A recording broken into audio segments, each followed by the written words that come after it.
Start. I shall see this one remote button. You need to press 2 times. Then this screen is come in power.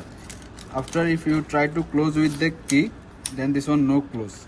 You cannot close this one with the key because you open with remote. So you need to unlock.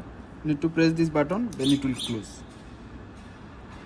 After, if you press turn on this one, then this one power coming off, this one off.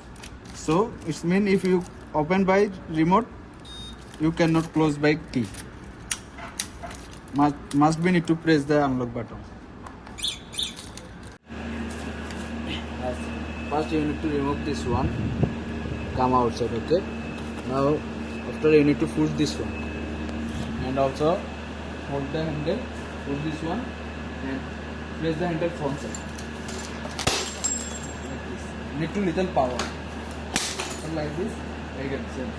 Need to push this one and move steering front side.